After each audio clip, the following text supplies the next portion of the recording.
Hello everyone, मेरा नाम है जयंत। तो आज के टॉपिक में हम लोग कवर करेंगे रिक्वायरमेंट लाइफ साइकिल। ये बहुत ज्यादा इंपॉर्टेंट टॉपिक होने वाला है जो भी आप रिक्रूटमेंट करने जा रहे हो उसके लिए। तो सबसे पहले यहाँ पे हम समझेंगे पहला point, requirement gathering, sourcing, screening, submission and interview, selection and onboarding. Next slide पे चलते हैं। सबसे पहला पॉइंट समझते हैं, requirement gathering, understanding the job requirement from the client. Understanding the job requirement from the client, इसका मतलब ये होता है कि क्लाइंट से जो भी जॉब रिक्वायरमेंट आ रही है, सबसे पहले आपको उसको अंडरस्टैंड करना है और उसके बाद आपको कैंडिडेट फाइंड आउट करना है। अंडरस्टैंड करने के लिए आपको कुछ पॉइंट्स को नोटिस करना है, job title, skill, experience and location, पे रेट एंड वीजा। अब यूएस में जब हम काम करते हैं तो काफी सारी चीजें हमें वैल्यू करनी पड़ती है। इवन इंडिया में भी अगर आप काम कर रहे हो तो सेम ही चीज फॉलो करनी पड़ती है, बस वीजा टाइप को छोड़ के। नाउ जॉब टाइटल, मान के चलिए क्लाइंट को रिक्वायरमेंट है एक फ्रंट एंड डेवलपर की जिसको 3 से 5 साल का एक्सपीरियंस चाहिए और स्किल्स होनी चाहिए जावास्क्रिप्ट, फ्रंट एंड में HTML, CSS, एंगुलर और रिएक्ट। ओके, तो सबसे पहले हम देखेंगे जॉब टाइटल, सर्च करेंगे job title, front end developer होना चाहिए, skill needed HTML, CSS, JavaScript, angular, उसके रेज्यूमे में लिखा होना चाहिए जहां पे भी उसने काम किया है। 3 से 5 साल का रेज्यूमे में एक्सपीरियंस होना चाहिए, रेलेवेंट एक्सपीरियंस।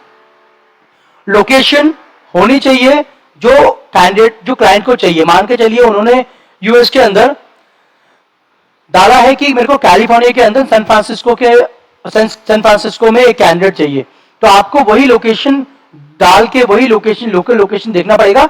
अगर उसने नहीं लिखा है रेज्यूमे में तो कैंडिडेट से पूछना पड़ेगा कि आप सैन फ्रांसिस्को से कितना दूर हो। तो अगर वो पास में ही है, लाइक 20, 25, 30, 50 माइल्स तक, तो आप उससे आगे की कॉन्वर्सेशन कर सकते हो। अगर होता है कभी कभी क्लाइंट लोकली कैंडिडेट मांगता है, रिलोकेशन एक्सेप्ट नहीं करता है, तो आपको ये चीज का ध्यान रखना पड़ेगा, एक्सपीरियंस एंड लोकेशन का। स्पेशली पे रेट, जैसे मैंने पिछली वीडियो में आपको बताया था कि पे रेट वहां पे आवर्स के अकॉर्डिंग होता है।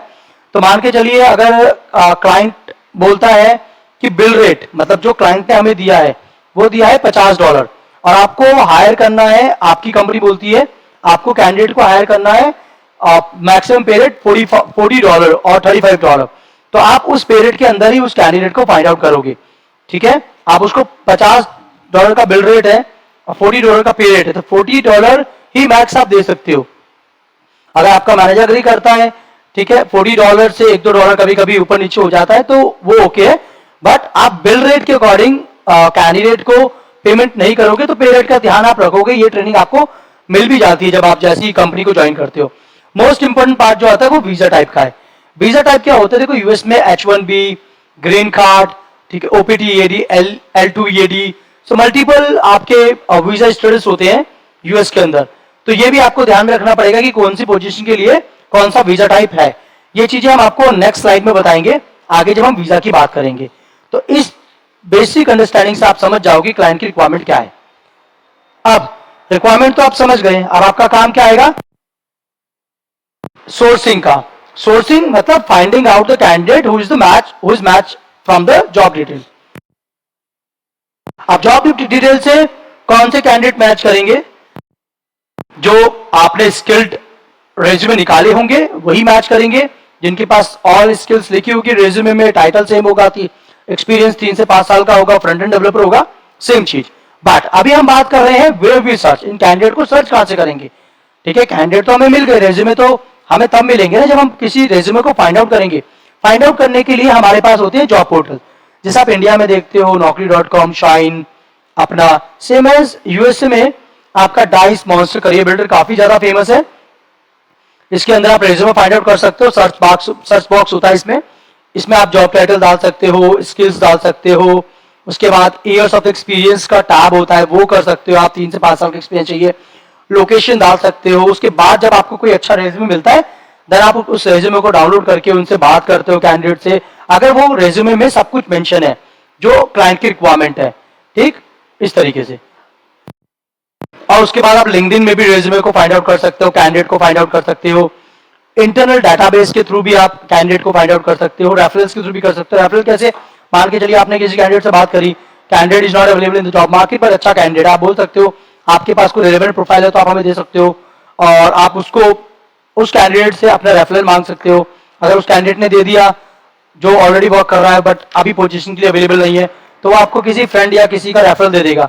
उसके लिए आपकी कंपनी कुछ उसको रेफरल के कुछ बेनिफिट्स भी देती है। आप रेफरल लिंक्डइन प्रोफाइल, लिंक्डइन पे भी सर्च करके किसी कैंडिडेट से बात कर रहे हो मैसेज में, आप उनको भी बोल सकते हो अगर आपके पास सिमिलर कैंडिडेट है तो आप हमें दे सकते हो, ठीक है। तो इस तरीके से ये रेफरल्स आप यूज कर सकते हो अपने, मतलब to submit the candidate. Screening and talking to candidate and checking their fit. अब हम लोग कैसे चेक करते हैं? Skills and experience, communication, visa status, salary expectation and validity. देखो स्क्रीनिंग कैसे करोगे? सबसे पहले स्किल्स चेक करोगे, जो भी स्किल्स मेंशन है जॉब डिटेल में जो क्लाइंट ने आपको दी है और आपके मैनेजर ने आपको दी है, आप जॉब डिटेल को पढ़ो, जो जो चीजें उसमें लिखी है वो चीज कैंडिडेट से ओवर द कॉल ही पूछ लो कि ये सब पे आपको कितना एक्सपीरियंस है, ठीक है। उसके बाद उसको एक्सपीरियंस पूछ लो, 3 से 5 साल का एक्सपीरियंस है या नहीं है, क्योंकि हमारे क्लाइंट की रिक्वायरमेंट 3 to 5 ईयर्स की है। कम्युनिकेशन के लिए पूछोगे क्या? कम्युनिकेशन आप जब बात करोगे तो आपको समझ आ जाएगा, most of the Indian candidates वहां पे वर्क कर रहे हैं, आपको समझ आ रहा है इंग्लिश कम्युनिकेशन उनका अच्छा नहीं है, और क्लाइंट की रिक्वायरमेंट है कि कम्युनिकेशन तो अच्छा होना चाहिए, तो वो कैंडिडेट आपके लिए फिट नहीं होगा। आप सबमिट भी कर दोगे, अगर वो रिलेवेंट कैंडिडेट भी होगा, स्किल्स भी अच्छी होगी, बट स्टिल उसका इंग्लिश कम्युनिकेशन अच्छा नहीं है, तो फिर हम उसको सबमिट भी कर देंगे, उसका ऑफर प्लेस नहीं होगा, ठीक है। तो आप ये चीज अपने आप ही चेक कर सकते हो, जब आप बात करोगे तो you will get to know कि किस तरीके का उसका कम्युनिकेशन है, ठीक। Visa status, visa status check कर लोगे, जब मैंने बताया था आपको कि वीजा क्या है आपका, H1B है, ग्रीन कार्ड है, L2 EAD है, OPT है, क्या है आपका वीजा स्टेटस, मतलब आपका वर्क ऑथराइजेशन क्या है, ठीक। अब इसमें क्या है कि अलग अलग वीजा होते हैं, तो थोड़ा सा डिफिकल्ट होता है समझने में, तो वीजा वाले पार्ट में मैं ये चीज भी कवर कर दूंगा, कौन कौन से वीजा कब कब काम आते हैं और कैसे कैसे यूज होता है इनका।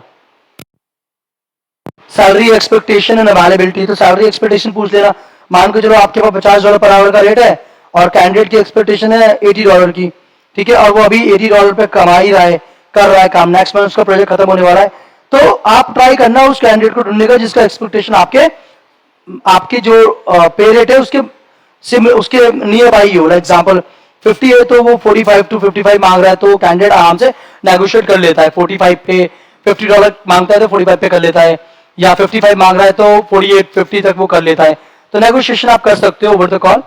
नाउ अवेलेबिलिटी उसकी जरूर पूछ लेना, इंटरव्यू अगर आता है तो 4 से 5 उसकी इंटरव्यू अवेलेबिलिटी ले लेना, कि 4 से 5 इंटरव्यू अवेलेबिलिटी ले लोगे तो मान लीजिए कभी मान लो क्लाइंट अवेलेबल नहीं है, तो एटलीस्ट सेकंड टाइम पे उसका इंटरव्यू हो जाएगा, तो क्लाइंट अपना कैंडिडेट अपना फ्री टाइम आपको बता देगा कि भाई मैं मंडे टू फ्राइडे 3 बार अवेलेबल हूँ इंटरव्यू के लिए, तो आप इस बीच में मेरे से कभी भी इंटरव्यू ले सकते हैं, तो इससे आपका ही बेनिफिट होगा। नोट्स बना के आप मैनेजर को सेंड कर देना ताकि इंटरव्यू उसका हो ही जाए। इन सब के थ्रू आप एक बेस्ट कैंडिडेट को सबमिट कर सकते हो, ये बेसिक सी अंडरस्टैंडिंग के थ्रू। Now submission and interview, sending candidate profile to the client and arranging the interview. देखो ये काम आपका नहीं होता। अभी स्टार्टिंग में क्या होगा, आप जो कैंडिडेट को सर्च करोगे जॉब पोर्टल से, अच्छा कैंडिडेट आपने निकाला तो आप अपने मैनेजर को सबमिट करोगे, मैनेजर उसको रिव्यू करेगा, रिव्यू करने के बाद उसको क्लाइंट पे सबमिट करेगा। उसके बाद मैक्सिमम काम जो होता है वो आपके मैनेजर का ही होता है, बट फिर भी आपको अंडरस्टैंड करना जरूरी होता है। Share the resume to the with the client, आपका मैनेजर क्लाइंट पे सबमिट करता है, आप मैनेजर पे सबमिट करते हो। कोऑर्डिनेट इंटरव्यू टाइम, कोऑर्डिनेट कभी कभी रिक्रूटर भी करता है, सीनियर रिक्रूटर है तो आप भी कर सकते हो, या फिर आपका जो मैनेजर है वो भी कोऑर्डिनेट कर सकता है, बट आप करोगे कोऑर्डिनेट तो ज्यादा अच्छा रहेगा, ताकि आपकी रिस्पॉन्सिबिलिटी जो है वो मैनेजर को लगेगा ठीक है ये अपना काम एटलीस्ट कर रहा है, तो बर्डन मैनेजर पे ज्यादा नहीं आएगा। तो इंटरव्यू के लिए कोऑर्डिनेट आप कर लेना, जैसे मान के चलो उसका फ्राइडे को इंटरव्यू है 10 बजे के आसपास या 12 बजे के आसपास, तो आप उसको 1-2 घंटा पहले कॉल करके उसको पूछ लो कि आपका जो इंटरव्यू का जो सेटअप है वो सब ओके है, लिंक उसको भेजा होगा उन्होंने, जूम पे वीडियो पे इंटरव्यू होता है, ठीक है, तो जूम का लिंक उससे एक बार ओपन करवा के देख लेना वो सब कुछ काम कर रहा है नहीं कर रहा, ताकि अच्छे से इंटरव्यू हो जाए, सेटअप हो जाए चीजें। Prepare candidate for the interview, आप मान के चलिए आपने एक पोजीशन पे सबमिट किया फ्रंट एंड डेवलपर पे आपने कैंडिडेट को, अब उस कंडीशन में क्या है कि कैंडिडेट को अगर आप पहले से कुछ नोट्स वगैरह कुछ जानकारी वगैरह दे दोगे किस तरीके की क्लाइंट की रिक्वायरमेंट है, नीड है, तो कैंडिडेट को थोड़ा सा क्लाइंट के इंटरव्यू देने में थोड़ा सा अंडरस्टैंडिंग ज्यादा होगी, और इजीली जो कैंडिडेट है वो इंटरव्यू क्रैक कर सकता है अगर आप उसको कुछ चीजें शेयर कर दो कि क्लाइंट की नीड क्या है, ठीक है।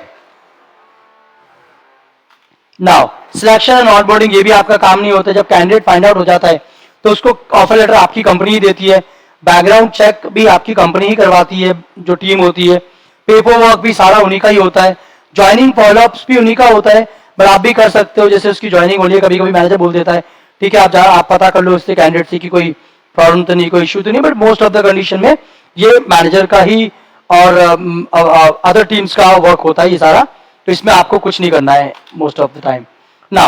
अभी फिलहाल इस वीडियो के लिए इतना काफी है क्योंकि लॉन्ग वीडियो बन जाती है। नेक्स्ट वीडियो में हम लोग बात करेंगे एम्प्लॉयमेंट टाइप्स के बारे में, जिसमें हम लोग पढ़ेंगे W2, C2C, 1099 explain with example, ठीक है। वर्क ऑथराइजेशन, H1B वगैरह पढ़ेंगे और फुल टाइम वर्सेस कॉन्ट्रैक्ट, जो आपको वही भी हम लोग पढ़ेंगे।